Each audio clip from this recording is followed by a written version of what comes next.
Allô, allô. Alors, dans cette capsule, on va faire la correction et les explications des activités des chapitres 7.2.1 et 7.2.2, c'est-à-dire l'hydrosphère, les bassins versants, ainsi que la salinité de l'eau qui affecte sa masse volumique. Commençons. Dans la première section, pardon, on nous parle de bassins versants surtout. Donc, l'idée là-dedans, c'est que l'eau s'écoule toujours de l'amont vers l'aval.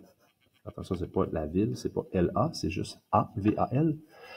C'est-à-dire de la montagne vers la vallée, donc du haut vers le bas. En secondaire 4, on s'attend à utiliser ces termes-là plutôt que dire de haut en bas, ce qui fait un petit peu basic.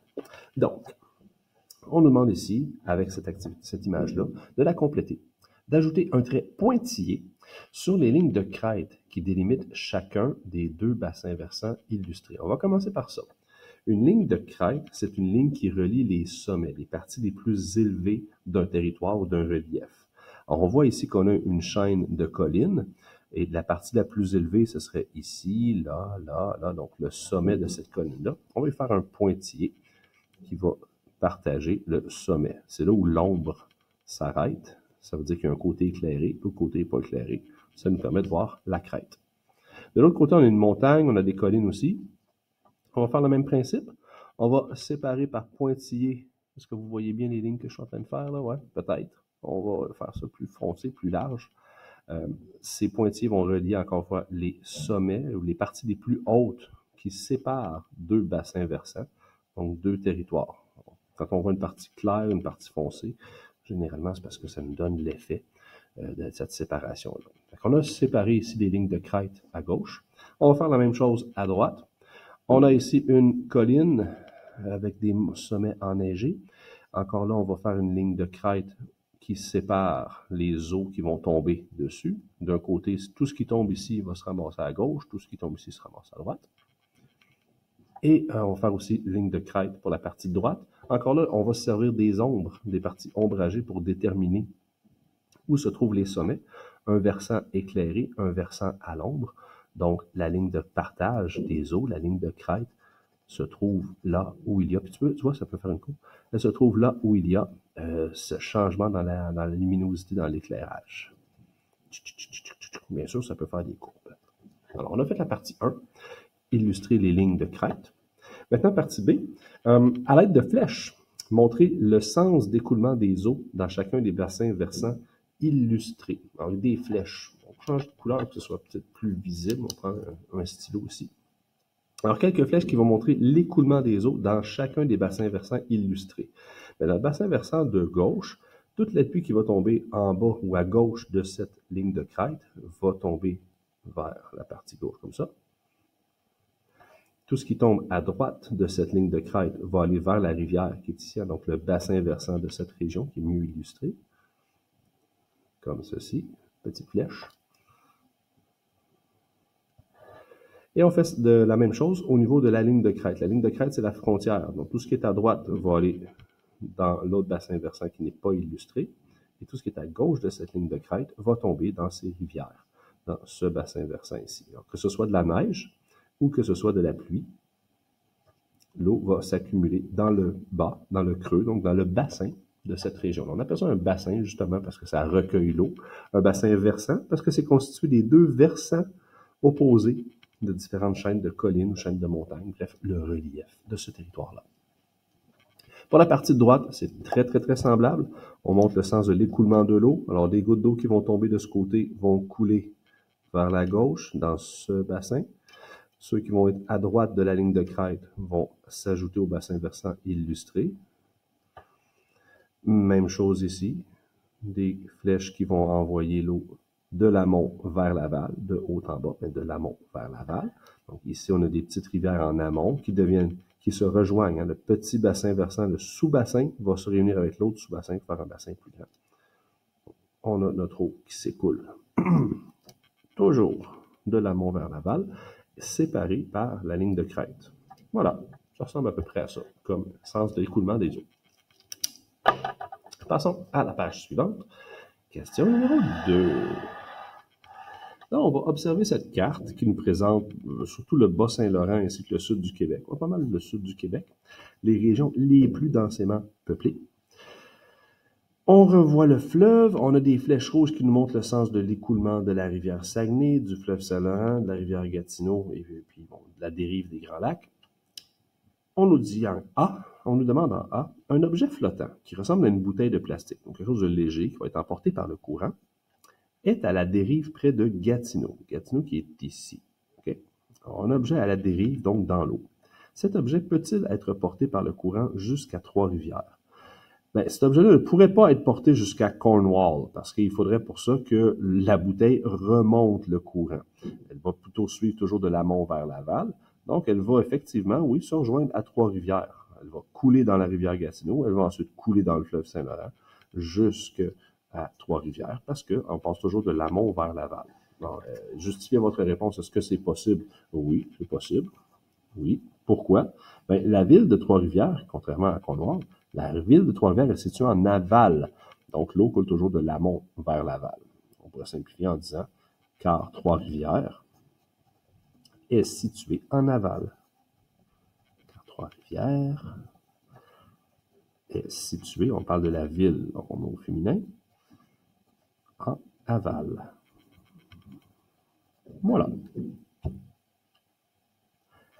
Pour la partie B, cochez la meilleure des trois explications suivantes qui aideraient votre ami à comprendre les conséquences de l'augmentation démographique des villes de Gatineau, ici, et de Trois-Rivières, sur la vie des habitants de Matane. Matane qui est ici. Alors, on a Matane, Trois-Rivières et Gatineau. Oh, attends, on relit ça, là. J'ai perdu le fil. Cochez la meilleure des trois explications suivantes. Oui. Pardon, qui aide ton ami à comprendre les conséquences de l'augmentation démographique de ces deux villes qui sont en amont. OK. Donc, augmentation démographique, ça veut dire une plus grande quantité, une plus grande population, plus de gens qui viennent habiter dans ces régions. Quelle sera la conséquence de cette augmentation sur la vie des habitants à Matane? Est-ce que c'est A? Est-ce que c'est A? Les réserves d'eau potable de Gatineau et Trois-Rivières s'épuisent de plus en plus rapidement, rendant l'écoulement des eaux vers Matane passablement dépourvu en eau potable. Mais pas tant, parce que l'eau qui arrive à Matane vient des bassins versants et ces rivières qui coulent vers le fleuve. On ne va pas miner la qualité de l'eau à ce point-là à Matane. On ne va pas prendre des réserves d'eau potable à Matane parce qu'on les a pris ici à Gatineau. Pas tant que ça.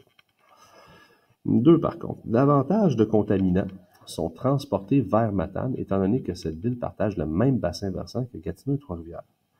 C'est pas faux, hein, c'est vrai.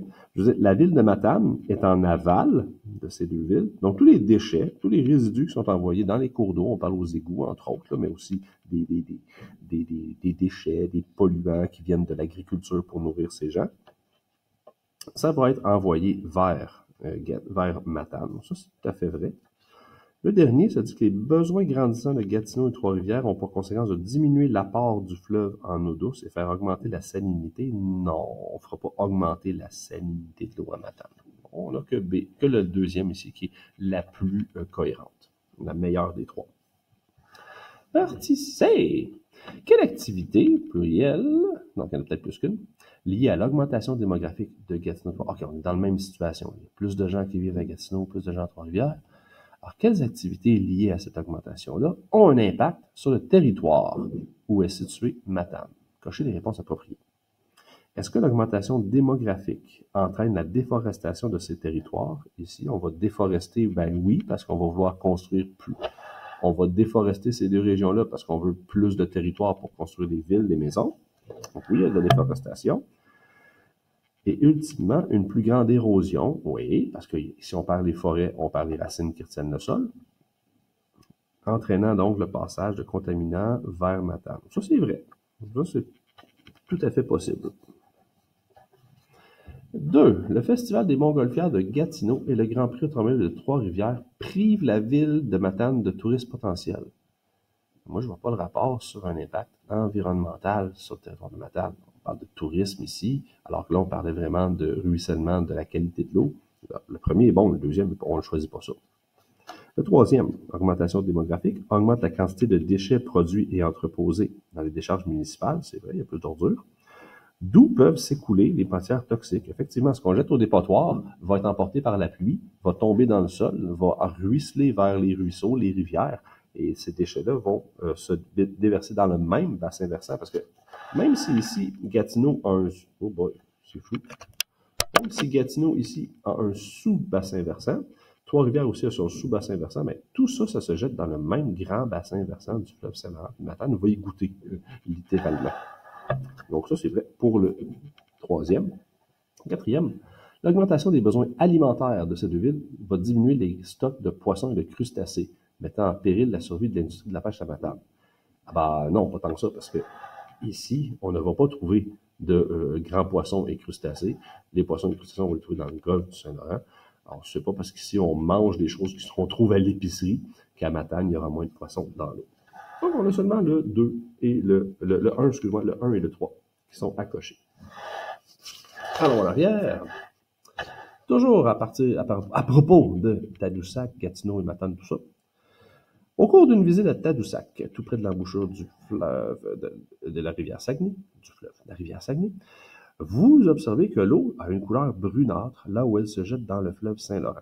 Bon, l'eau change de couleur. Vous apprenez que, dernièrement, des pluies très abondantes sont tombées pendant de nombreux jours sur toute la région du Saguenay-Lac-Saint-Jean. Donc, le bassin versant du Saguenay-Lac-Saint-Jean qui envoie toute son eau dans la rivière Saguenay, il y a beaucoup plus de pluie pendant plusieurs jours. On comprend ça? Plus d'eau, plus de pluie, plus de ruissellement. Les ruisseaux coulent plus fort vers la rivière Saguenay.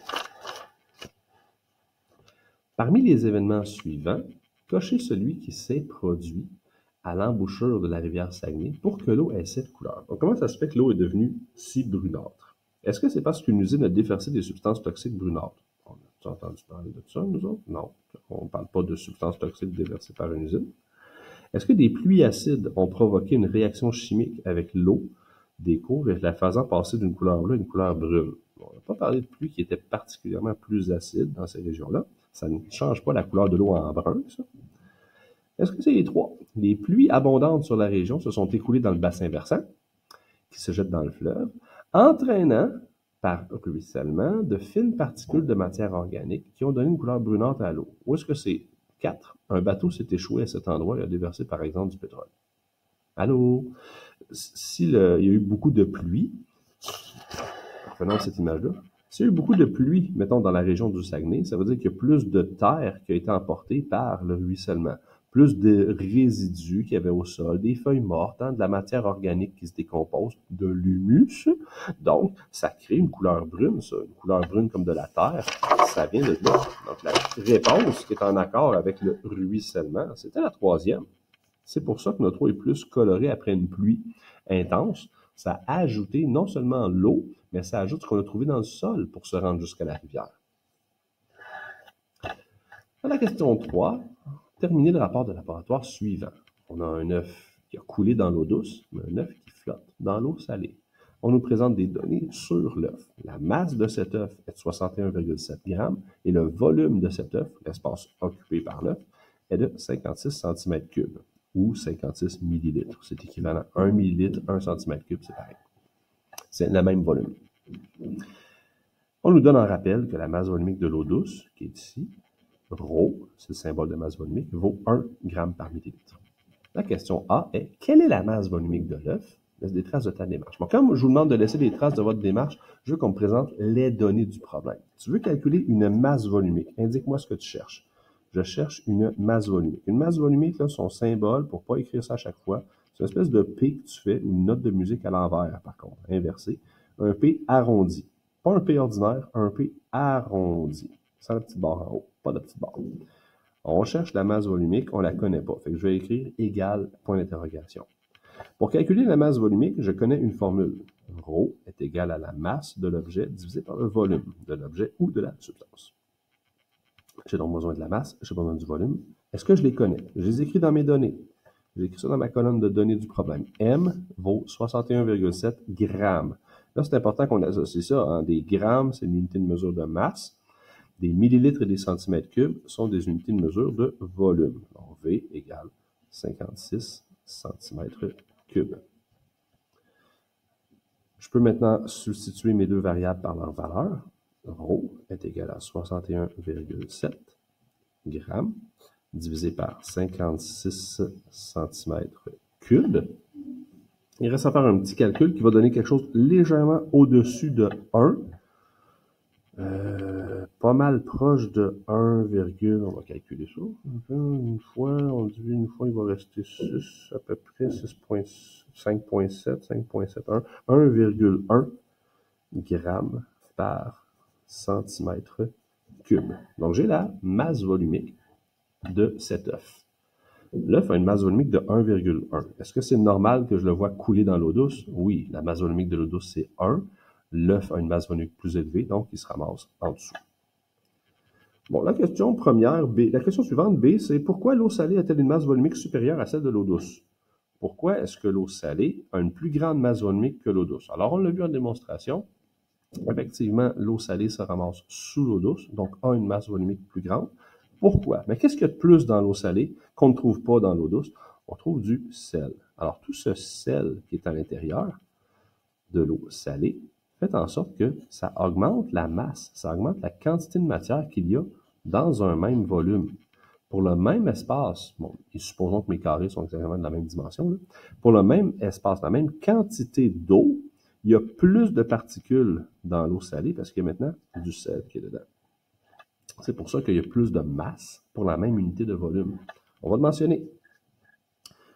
Pourquoi est-ce que l'eau salée a une masse volumique supérieure? Parce que dans l'eau salée,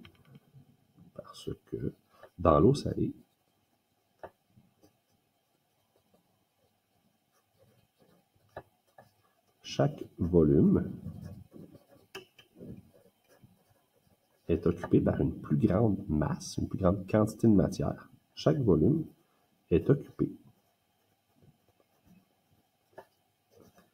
par une plus grande quantité de matière.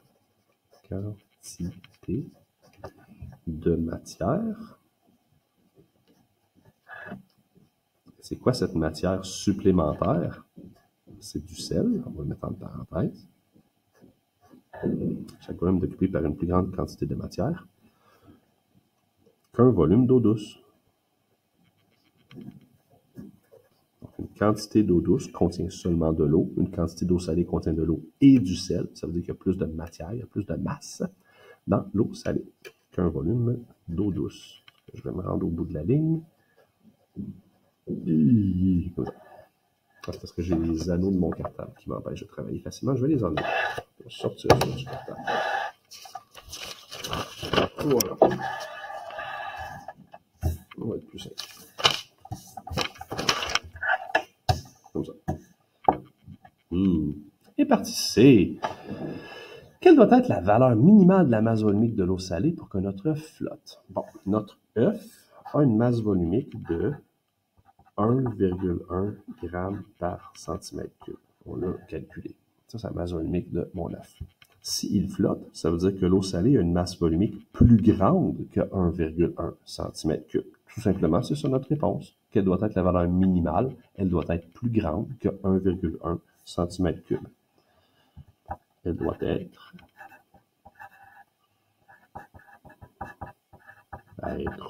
supérieure.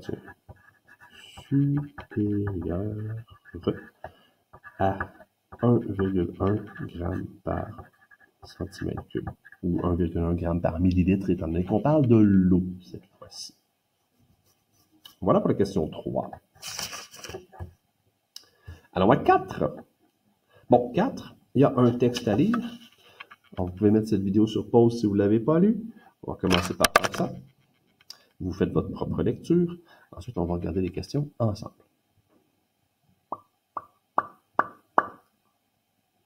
Voilà, on l'a lu, n'est-ce pas?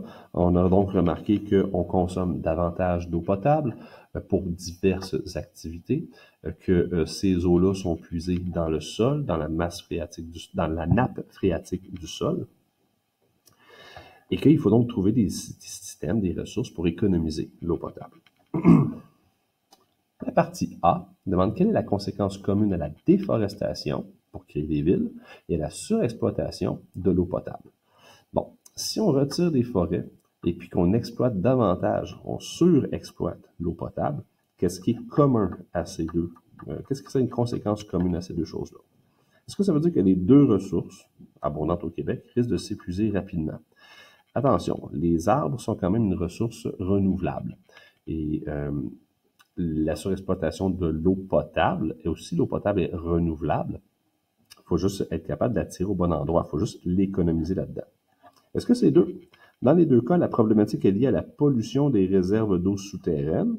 Ou trois, les deux ressources sont surexploitées dans les pays riches seulement. Donc, c'est pas juste dans les pays riches seulement. Par contre, ce qu'on remarquait là-dedans, c'est que ce qu'on utilise en agriculture prend de l'eau potable et cette eau potable-là va être mélangée avec les engrais qui sont utilisés, se ramassent dans le sol, sont lessivés puis retournent dans les cours d'eau. Donc, l'eau des cours d'eau, au lieu d'avoir de l'eau de pluie qui a passé à travers le sol, qui reste potable, sont maintenant mélangées avec des engrais. Après leur passage dans le sol. Et c'est semblable pour la déforestation. Quand on abat des arbres, il y a différents contaminants qu'on va maintenant retrouver dans le sol qui n'y étaient pas auparavant. On va donc parler dans les deux cas d'une problématique sur la contamination des eaux souterraines, donc les eaux qui ont passé à travers le sol et qui ont lessivé les différents polluants qu'on a trouvés dans le sol. On parlera de deux ici. Alors, quelles seraient les actions à accomplir? Qu'est-ce qu'on peut faire pour préserver les réserves d'eau potable ou augmenter l'accès à l'eau potable? Donc, éviter de gaspiller de l'eau potable, éviter de la polluer également. Est-ce que consommer des fruits cultivés sans utilisation d'engrais, c'est une bonne alternative, une bonne chose à faire? Si on utilise de l'engrais, on contamine l'eau. Alors, si on n'utilise pas d'engrais, on garde notre eau potable. Ça, c'est une bonne action à faire. Alors, si c'est possible, le plus possible, consommer des fruits et légumes cultivés sans utilisation d'engrais. Je dis bien si c'est possible, parce qu'il y a bien des épiceries qui ne vont pas vendre ces légumes-là, parce qu'ils sont souvent, parfois ils ont l'air moins attrayants pour les consommateurs. Puis deuxièmement, les fruits et légumes bio, ils sont plus chers. Alors, c'est pas tout le monde qui a la capacité ou le pouvoir d'achat de consommer ces fruits et légumes sans engrais. 2. Est-ce qu'il faudrait construire d'autres installations d'épuration pour les endroits où les réserves d'eau potable sont plus précaires? Si on construit plus d'usines d'épuration, on n'est pas en train de régler le problème. On est en train de dire, c'est beau, continuons à consommer, à polluer de l'eau. C'est pas une solution pour augmenter l'accès ou préserver les réserves. 3. Exploiter des usines de dessalement de l'eau de mer pour produire de l'eau potable. Ça nous permettrait d'augmenter l'accès à l'eau potable. Si on transforme notre eau salée en eau douce, en retirant le sel dedans, il y aura moyen de créer davantage d'eau potable, d'en rendre plus disponible. Est-ce qu'on parle de réutiliser les biens matériels, les objets, pour réduire la quantité de déchets qui contaminent les réserves? Effectivement, les dépotoirs, par lessivage, vont contaminer l'eau des nappes phréatiques et donc contaminer l'eau potable. Alors, moins de déchets, réutilisation, va faire en sorte que notre eau sera moins contaminée. C'est dur à imaginer, mais si tu jettes des vêtements plus souvent, les encres qui ont servi à faire les colorants dans tes vêtements, les fibres de tissu, les différents plastiques utilisés pour faire les boutons ou les fermetures éclairs, tout ça va se décomposer, se ramasser dans l'eau par ruissellement à travers les dépotoirs, puis contaminer l'eau potable ensuite. Et 5, utiliser les compteurs d'eau pour inciter les citoyens à réduire leur consommation. Il y a beaucoup de gens qui sont réfractaires à ça, qui disent « Hey, je n'ai pas envie de payer davantage parce que je consomme plus d'eau. » Mais moi, je pense que juste le fait d'installer des compteurs d'eau va faire en sorte que tu te dis « Hey, j'en consomme donc bien beaucoup de l'eau. Y a-tu moyen que j'en consomme moins? » Ça permettrait aux gens de prendre conscience de la quantité d'eau qu'ils utilisent. C'est sûr que si en plus on fait payer une taxe supplémentaire sur la quantité d'eau utilisée, les gens vont peut-être moins gaspiller leur eau potable. Puis peut-être que de ce côté-là, on pourra peut-être développer un réseau d'eau grise qui pourrait être utilisé autrement. Exemple, as-tu besoin d'avoir de l'eau potable dans ta toilette? Tu t'en sers pas cette eau-là pour la boire. À chaque fois que tu vas faire tes besoins dans une toilette, tu contamines de l'eau potable. Alors qu'on aurait pu utiliser des eaux de pluie, on aurait pu utiliser des eaux grises à la place pour ça. Même chose pour prendre sa douche. Là, pour la douche, on veut pas une eau qui contient des bactéries, par contre, mais on n'a pas besoin d'avoir une eau potable à une qualité extraordinaire. on va se nettoyer, on va se rincer, on va se sécher ensuite. On ne parle pas d'utiliser de l'eau contaminée, on parle juste d'utiliser de l'eau moins potable pour différentes actions. Tu sais, arroser ta cour dehors, arroser le gazon, arroser le jardin, tu peux prendre de l'eau de pluie. Tu n'es pas obligé de prendre l'eau de l'aqueduc qui a été transformée pour ça. Prochaine question, et c'est la dernière. C'est la dernière. Bon, c'est très simple. En plus, celle-là, je pense que tout le monde l'a remarqué. Non. En fait, il y a un petit piège là-dessus. Cochez la principale raison pour laquelle les alpinistes transportent pas d'eau en bouteille pendant leur ascension. La principale, ça veut dire qu'elles sont pas mal toutes vraies, ces raisons-là. C'est vrai que l'eau gèle pendant qu'on monte l'Everest. C'est vrai que il n'y a pas beaucoup d'espace dans leur sac à dos. Il faudrait qu'elles transportent plusieurs bouteilles. C'est vrai que de l'eau, c'est un poids supplémentaire. Pourquoi ils n'ont pas besoin d'apporter autant d'eau? Pas parce que ça se monte rapidement et ils n'auront pas soif. C'est parce qu'ils marchent littéralement sur de l'eau gelée. Le mont Everest, c'est de l'eau douce. Alors, qu'est-ce qu'on a à faire simplement? C'est allumer un feu, partir un petit feu avec un brûleur, faire fondre et bouillir cette eau-là, cette glace-là. Après ça, on peut la consommer. Une fois bouillie, elle devient potable parce que les bactéries ou micro-organismes qui pourraient être dedans sont détruits par la chaleur. Alors, la raison pour laquelle ils n'emportent pas d'eau avec eux, c'est parce qu'ils ont de l'eau sur place. Ils vont littéralement marcher dessus. Voilà. Hein? Il y avait un piège, mais quand il suffisait d'y penser. Alors, ça termine cette section. Ça termine cette section sur l'hydrosphère, les bassins versants, ainsi que la salinité. Dans la prochaine section, on va présenter les infos sur la circulation de l'eau, la circulation océanique.